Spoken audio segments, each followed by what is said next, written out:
Salah satu hal yang menarik di kampus Zernike di Rijk Universitas Groningen adalah mereka punya bangunan gitu ya yang didedikasikan khusus gitu ya terkait dengan energi akademi. Jadi berbagai macam penelitian terkait dengan energi mereka kerjakan di tempat ini. Biasanya mendapatkan funding khusus dari Uni Eropa atau dari berbagai macam funding-funding yang lain gitu ya, dan menjadi salah satu ikon yang dibanggakan oleh kampus RUG ini, Rijk Universitas Groningen. Jika Anda mengenal seorang anak muda, bukan anak muda, bukan tidak muda lagi gitu ya, tapi relatif muda gitu ya, berusia 31-32 tahun, bernama Charlie Kirk. Dia adalah seorang anak muda yang cukup apa ya, visioner gitu ya, yang menginspirasi banyak anak muda lain untuk menjadi seperti dia.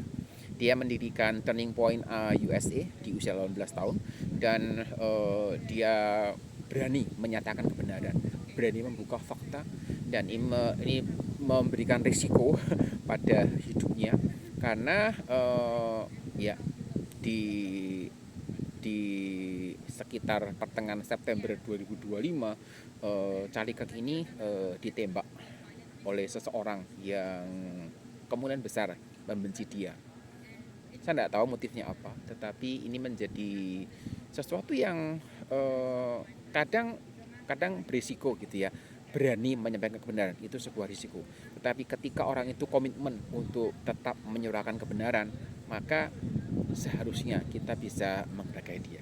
Dan terkait dengan hal itu gitu ya, dia pernah berkata bahwa ketika seseorang gitu ya dengan sengaja memutarbalikkan dan secara selektif menyajikan kebenaran, maka sebenarnya orang itu sedang berbohong. Jadi ngomongnya hal yang benar gitu ya, tapi dia hanya memilih fakta-fakta yang menguntungkan dia gitu ya, dan menutup dari fakta-fakta lain gitu ya. Nggak berbohong terkait dengan faktanya itu dimanipulasi, ngomong fakta yang sebenarnya, tetapi dia memilih fakta yang mendukung pendapatnya saja, sebenarnya dia sudah berbohong. Apalagi kalau dengan sengaja memutarbalikkan fakta. Ini menjadi satu kritik yang cukup serius menurut saya, juga buat saya secara pribadi. Apakah saya selama ini hanya menyajikan hal-hal atau fakta-fakta yang menguntungkan pendapat atau pemikiran yang mendukung saya? Jika iya, maka saya sudah berbohong. Itu menjadi sebuah koreksi juga buat saya, juga buat Anda. Hidup seorang bernama Charlie Kirk ini, dia ketika dia ditembak, dia meninggal. Dia meninggalkan seorang istri dan dua anak masih kecil, dan tentu berat buat keluarganya. Tetapi legacy gitu ya, hal-hal yang sudah disampaikannya tetap akan disuarakan oleh banyak orang yang setuju dengan pendapatnya dia, yang juga mendukung apa yang dikerjakan, tetapi mungkin tidak berani untuk menyatakan secara terbuka.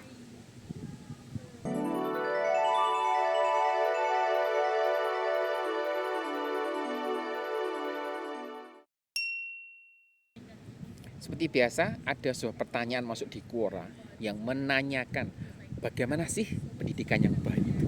Gitu ya. Jawaban saya singkat, gitu ya. Jawabannya pendek, gitu ya. Tetapi biasanya jawaban singkat itu justru memberikan banyak peluang untuk membuat orang bingung. Loh kok begitu? Jawabannya adalah pendidikan yang baik adalah pendidikan yang cocok dengan karakteristik dan budaya lokal. Kalau mau diterjemahkan secara detail, ini bisa panjang sekali gitu ya, dan bisa menghabiskan waktu berjam-jam, mungkin menghabiskan waktu perdebatan yang juga orang bilang kayak debat kusir, mungkin demikian. Tetapi secara umum pendidikan yang baik adalah pendidikan yang cocok dengan karakteristik dan budaya lokal.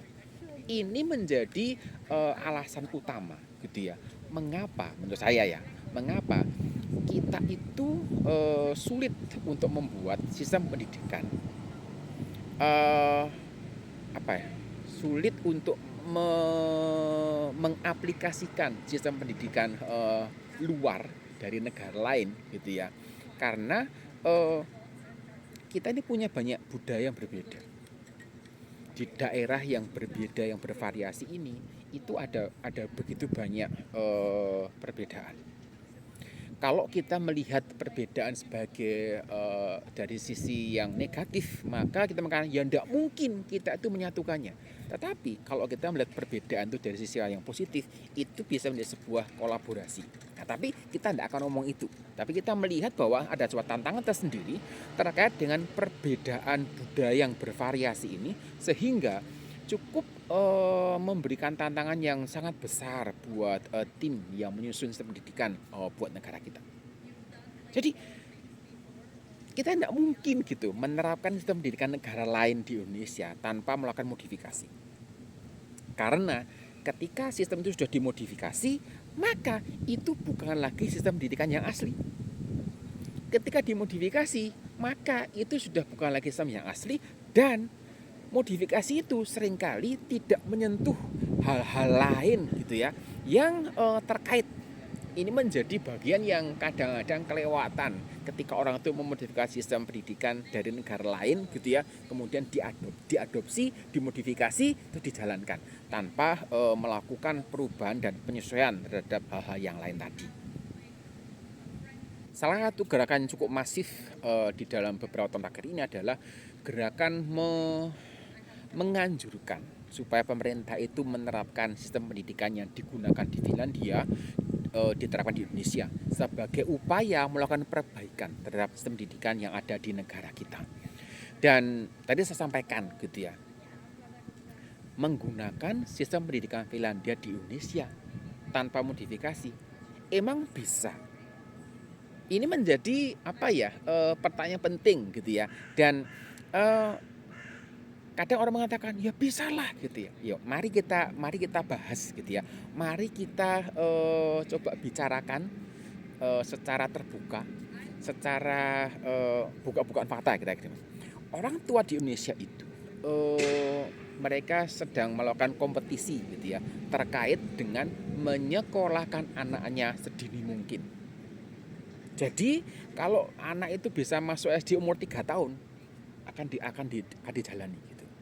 Indonesia menerapkan usia masuk SD umur 6 tahun. Kalau 5 tahun ya kurang dikit-dikit lah gitu. Kadang-kadang sekolah swasta terutama gitu ya minta keluarga atau orang tua membayar sejumlah uang sesuai dengan selisih bulannya berapa, per bulan berapa gitu ya dibayar. Oh dibayar sama orang tuanya, disetujui gitu ya. Dan ketika negara kita ini ingin menerapkan gitu ya sistem pendidikan yang ada di Finlandia gitu ya, berarti perlu ada perasaan tega gitu ya, tega untuk menolak siswa yang dikatakan sudah bisa sekolah, bisa masuk SD. Pertanyaannya adalah sanggup enggak? Artinya menerapkan sistem pendidikan Finlandia yang mensyaratkan anak itu berusia minimum 7 tahun saat masuk SD. Minimum 7 tahun saat masuk SD. Itu berarti ketika dia masih berusia 6 tahun ditolak. Sanggup enggak? Gitu. Ini pertanyaan besar yang kita mesti jawab bersama-sama sebelum mengatakan ya mari kita menerapkan sistem pendidikan negara lain. Contoh dari Finlandia tadi. Sistem pendidikan Finlandia itu juga menghargai keunikan anak. Nah, keunikan anak ini kan bisa macam-macam gitu ya. Bisa karena kepribadiannya, bisa karena kemampuannya dan sebagainya. Dan hal inilah yang membuat sekolah di Finlandia itu tidak menyelenggarakan kelas-kelas khusus seperti kelas akselerasi lah, kelas cendekia, kelas khusus yang didedikasikan buat anak-anak yang dianggap cerdas gitu ya. Mereka tidak mengenal kelas itu. Semua siswa belajar di kelas yang sama. Di dalam kelas yang sama itu mereka saling menghargai sama lain. Karena setiap anak itu pasti punya kekurangan dan kelemahan.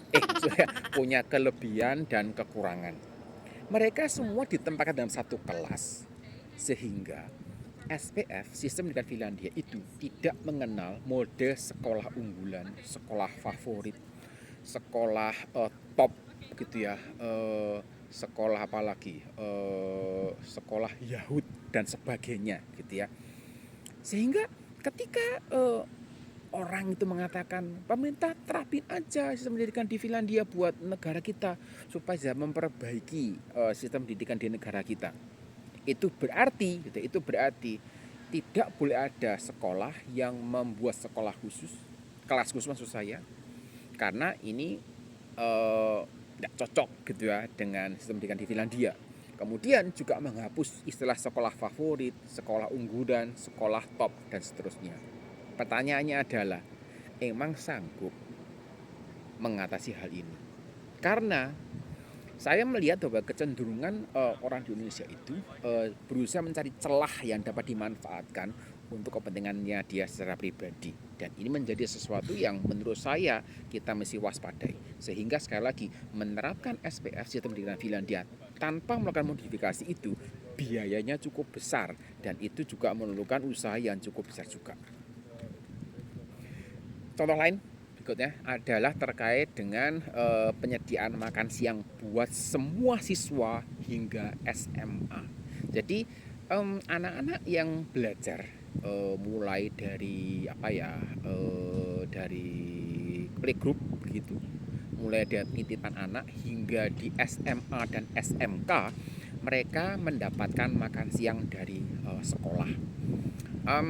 Sudah pernah saya bahas dalam seri SPF nomor 3 terkait dengan makan siang. Yang kelewatan bisa dicek gitu ya. Yang mungkin pengen tahu gitu ya, lupa gitu ya, bisa dicek. Nanti silakan lihat linknya gitu ya. Dan saat ini juga pemerintahan Pak Prabowo yang sekarang menjadi presiden Republik Indonesia itu juga sedang menjalankan program yang namanya MBG, makan bergizi gratis gitu ya, tetapi jangkauannya masih terbatas. Menerapkan sistem pendidikan Finlandia berarti perlu menyediakan makan siang untuk semua sekolah. Bagaimana kesiapan keuangan negara? Saya bukan ahli keuangan, saya bukan ahli ekonomi yang bisa melakukan prediksi terkait dengan situasi ini. Tetapi berdasarkan informasi dan berita-berita yang beredar di media-media mainstream, kesanggupan keuangan negara untuk mendanai MBG ini untuk semua sekolah itu masih belum ada. Jadi sekali lagi, kalau mau menerapkan sistem pendidikan Finlandia tanpa modifikasi gitu ya, ya berarti juga mesti menyediakan makan siang gratis termasuk buat sekolah swasta. Pertanyaannya, sanggupkah kita mengerjakan itu tanpa modifikasi? Mungkin ada yang berpikir bahwa ya kan hanya segitu saja. Ya, saya tambahkan beberapa hal yang lain. Lama anak ada di sekolah itu berdasarkan kelasnya. Jadi kalau dia masih kelas 1, kelas 2 SD begitu ya, mereka paling lama belajar di sekolah itu 4 jam. Kalau mau ditawar bisa lah 4,5 sampai 5 jam. Bisa. Tetapi tidak lebih dari itu. Jadi anak-anak kelas 1 SD itu mereka masuk jam 8.15, nanti paling jam 12 sudah pulang. Itu pun ya maksudnya ya pasti kemakan waktu istirahat plus waktu makan siang juga. Tetapi mereka tidak berdiam di sekolah dalam waktu cukup lama begitu. Mereka masuk paling pagi jam 8.15, bisa kadang masuk jam 9 pagi. Nanti setelah makan siang mereka dipulangkan. Jadi jam pelajaran itu misalnya berakhir jam berapa? Jam 11 begitu. Nanti mereka tidak bisa langsung pulang. Mereka dikirim dulu ke ruang makan siang dulu, baru mereka boleh pulang. Sehingga anak itu pulang pada kondisi mereka sudah makan siang. Orang tua tidak perlu memikirkan gitu ya, nanti kalau anaknya pulang terus dia makan siang apa? Enggak. Karena apa? Karena sekolah, karena negara sudah menyediakan makan siang buat anak-anaknya. Kemudian buat orang tua yang bekerja gitu ya, nanti anaknya pulang di rumah sendirian. Nah, ini juga akan ada masalah. Oleh karena itu anak dapat dititipkan di sekolah tapi berbayar ya, karena kan bukan program wajib. Kalau sekolah tidak berbayar karena ini program wajib belajar, tapi menitipkan anak di sekolah sementara waktu ketika orang tua masih bekerja, katakanlah sampai jam jam 4, jam 5 sore begitu, maka itu berbayar. Itu ada programnya. Di situ anak tuh ditemani untuk main, juga ada disediakan snack, disediakan semacam pembimbing gitu ya, yang mengawasi, yang membuatkan program aktivitas buat anak-anak ini sehingga mereka tidak sekedar menunggu sampai jam sore pulang hanya main game online, medsos dan sebagainya, tapi anak-anak ini diajak untuk beraktivitas, mengajarkan sesuatu secara fisik, mereka juga bermain dan ada pembimbing-pembimbing yang memang dibantu itu. Oleh karena ini tidak wajib gitu ya, maka orang tua atau keluarga masih mengeluarkan biaya untuk hal seperti ini. Mereka menyebutnya Iltapai Fakirhu, jadi afternoon club. Jadi mereka punya kegiatan di sana dan mereka berkegiatan sampai sekitar jam 4 dan jam 5 sore. Jumlah siswa di kelas di dalam sistem pendidikan di Finlandia itu juga dibatasi gitu ya. Kira-kira 25 anak per kelas. Kalau menggunakan standar 25 anak per kelas diterapkan di Indonesia, itu berarti ada konsekuensi terkait dengan kebutuhan guru yang cukup besar. Sekarang ini pun kita sudah punya kesulitan untuk mendapatkan guru gitu ya, karena sepertinya minat menjadi guru itu tidak tinggi. Sudah begitu, kadang juga ketika kualifikasinya itu diperketat gitu ya, yang bisa masuk sedikit, kira-kira demikian. Ini membuat situasinya juga makin rumit begitu, karena tidak banyak orang di Indonesia yang mau menjadi guru. Menjadi guru dianggap sebuah profesi, sebuah pekerjaan yang tidak ada masa depannya. Dianggap sebagai sebuah pekerjaan yang tidak berharga, kira-kira demikian.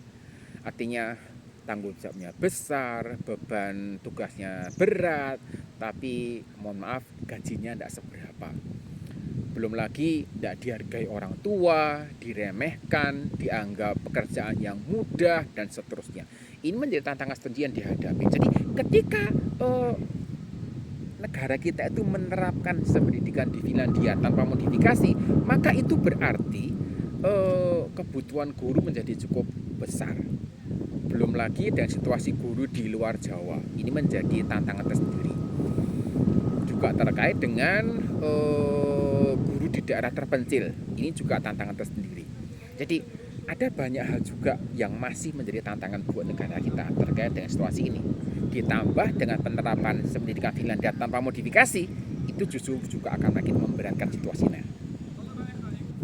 Nah, sekarang kita kembali ke pertanyaan awal tadi. Bagaimana sih pendidikan yang baik? Selain pendidikan yang sesuai dengan situasi lokal, dengan budaya dan sebagainya, pendidikan yang baik adalah pendidikan yang tidak munafik. Pendidikan yang tidak munafik itu berarti konsisten, kira-kira demikian. Ahli pendidikan dan guru di Indonesia itu mengakui adanya kecerdasan multidimensi. Bukan sekedar cerdas secara kriteria mapel tertentu, tapi ada kecerdasan dalam bidang sosial, dalam bidang seni dan sebagainya. Cuman kalau kita melihat penerapannya gitu ya, itu tidak jelas karena hingga hari ini anak atau siswa yang dengan cerdas tadi itu diukur terkait dengan nilai dari beberapa mapel. Secara umum hanya dilihat dari matematika, fisika, kimia, bahasa asing, hanya itu aja. Ini contoh, mohon maaf, kemunafikan tadi. Jadi ketika pendidikan itu munafik, maka pasti tidak baik. Jadi kalau pendidikan yang baik itu adalah pendidikan yang tidak munafik tadi. Artinya dia konsisten.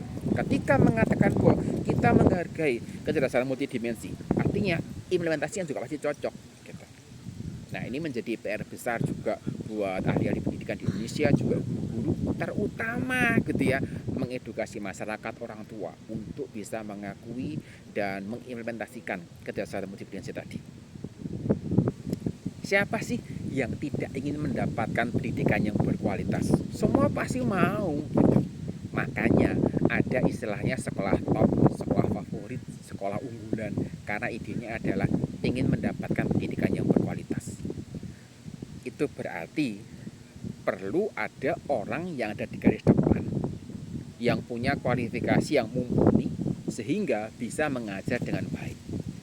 Proses rekrutmen guru yang berjalan dengan bertanggung jawab itu cocok untuk bisa menyesuaikan dengan situasi ini. Masalahnya adalah guru itu belum dihargai profesinya, karena banyak orang tua itu meremehkan profesi guru. Profesinya gampang itu, hanya modal ngomong saja, beres gitu. Nangani anak itu gampang. Ya, buat yang belum pernah terlibat, memang itu sesuatu yang gampang. Tapi kalau itu pernah ngalami sendiri, bukan hal yang mudah. Kemudian ketika ada orang atau anak gitu ya yang dianggap pandai, dianggap cerdas, punya talenta mengajar, kemudian pengen jadi guru, malah dicibir, ya dia sedang menyanyiakan talentanya, dia sedang membuat dirinya terbenam di dalam masalah, mereka demikian. Sehingga ya ini paradoks gitu. Kalau mau pendidikan yang baik berarti perlu guru yang berkualitas. Tapi ketika ada orang yang punya kualifikasi yang baik jadi guru, malah dicibir. Ini adalah sebuah paradoks pendidikan di Indonesia yang membuat gitu ya, pendidikan itu tidak berjalan dengan maksimal, sehingga kita itu tidak pernah mendapatkan model pendidikan yang baik tadi. Saya menyadari bahwa menyusun sistem pendidikan yang sesuai dengan situasi lokal, budaya lokal itu bukanlah PR yang mudah.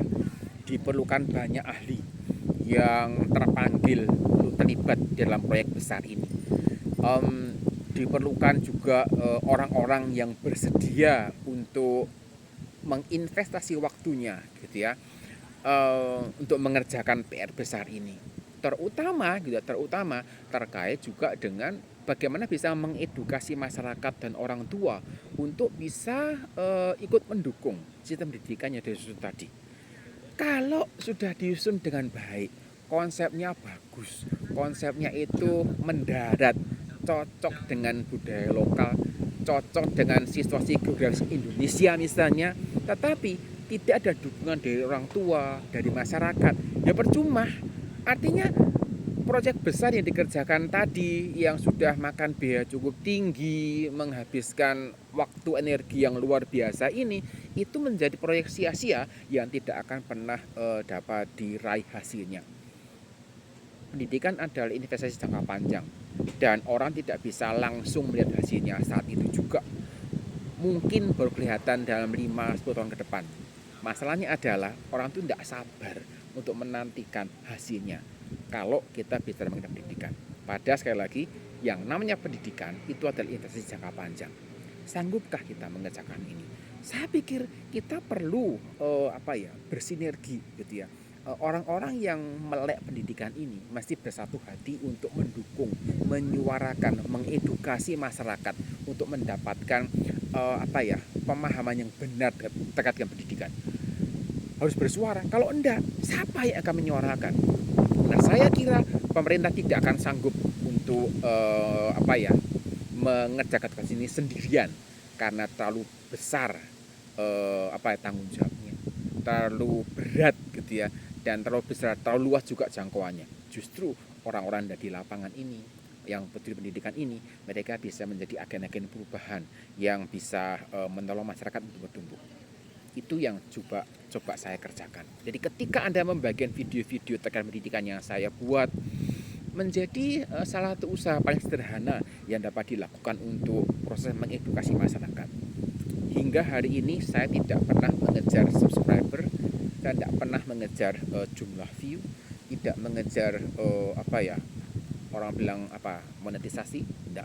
Karena ide besarnya adalah bagaimana bisa mengedukasi masyarakat terkait dengan sistem pendidikan yang baik, terkait dengan filosofi pembelajaran yang cocok, bagaimana anak bisa belajar dengan baik, bagaimana masyarakat bisa mendukung, orang tua bisa juga mendukung proses pendidikan bertanggung jawab.